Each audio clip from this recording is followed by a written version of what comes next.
kahapon ng tanghali, mayroong pong nagtanong sa akin ng negosyante.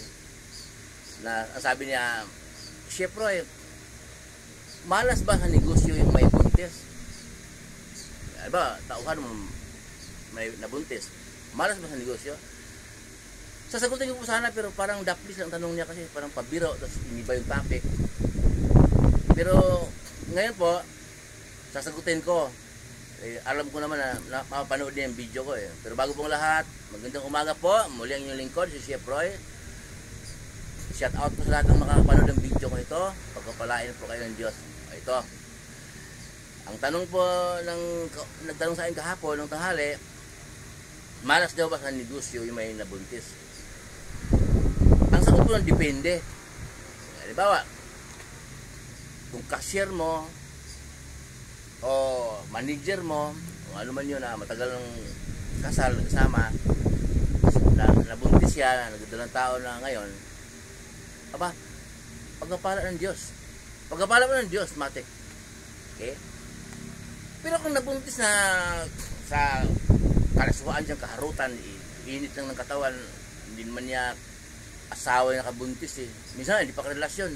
Pero kung ganun eh, sa tagal ko nang namasukan kung saan ako nag-work. Pero kung ganun, nabuntis sa kaharutan, kahalaswaan lang. Minsan nga eh, hindi mo niya gano'ng kilala yung lalaki na buntis siya. Yun po eh, pagkapala ni Satanas. Ang salita pong swerte at malas, dapat po hindi po ginagamit sa negosyo, ginagamit po yan sa sugal ang salitang yon, malas at swerte. Ika po, may babasahin pang inyong lingkod, pakinggan po ninyo sa Old Testament. Kawikaan 3:33. Ganito pong sabi sa Kawikaan 3:33. Ang sumpa ng Diyos ay di lalayo sa masama, ngunit ang mga banal ay kanyang pinagpala. Okay? Okay. Ang sabi nito, ang sumpa ng Diyos ay hindi lalayo sa mga masama.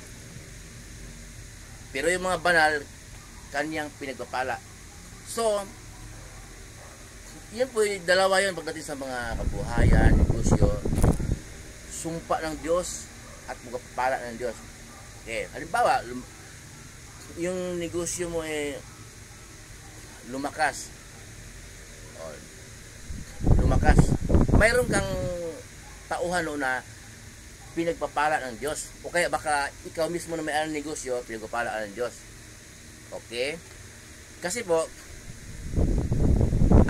ang blessing ng Diyos, ang Diyos hindi niya biniblessing yung bahay o business o establishment.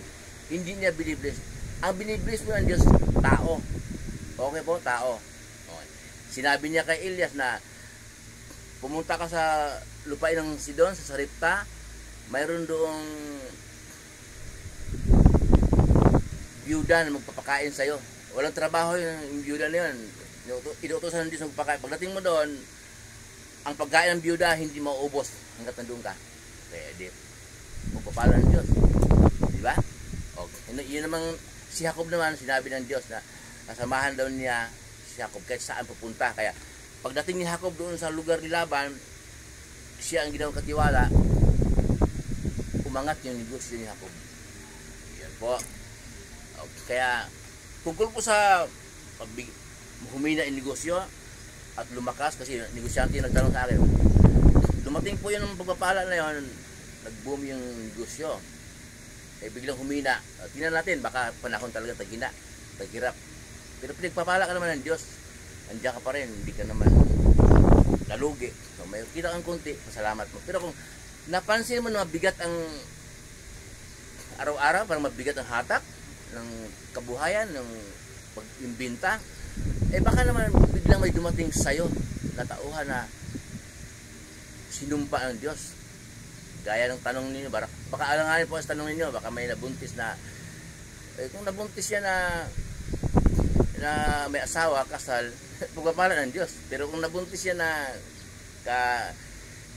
ano lang dyan, kainitan ng katawan, init ng laman, harutan, biglang kahit kaklos niya, guhapon, buntis agad. Eh, sumpa po ng Diyos. Malas po yan. Kumbaga sugal, malas. Okay, negosyo yan. Hindi, ang tamang salita nun, sumpa ng Diyos. Kaya mabigat talaga ang hatak. Maramdaman po naman na magaan ang hatak noon dahil mayroon kang dumating na tauhan na pinagpala ng Diyos. Ngayon biglang bumigat. May dumating ka naman na tauhan ngayon na sinumpa ng Diyos. Baka na-entertain mo siya. Kaya dinaig yung pagpapala ng Diyos noon, nakarang taon, nadaig noong sinumpa ng Diyos na gaya pong binanggit ko na ang tao pinagpala ng Diyos, pag dumating sa'yo, mag-boom ang negosyo mo, kabuhayan. Pag may dumating bigla na sinumpa ng Diyos, na-entertain mo, inuuyunan mo. Ayun nga ang sama damay ka. Inuuyunan mo Sinumpa ng Diyos yan. Pinagpala siya ng Satanas. Inuuyunan mo, damay ang negosyo. Kaya, baga sugal, minalas ka. Mamalasin ka ngayon, mabigat ng hatak. Kahit anong gawin pusta, hindi ka mananalo. Muli pang yung lingkod, si Chef Roy. Pagpapalain po ng Diyos. Kasamahan po ng Diyos. Kahit saan po kayo pupunta sa mga negosyong inyong kabuhayan. Kahit anong pinagkitaan yung kabuhayan o trabaho, ayon sa kalooban ng Diyos. Ingatan kayo ng Diyos.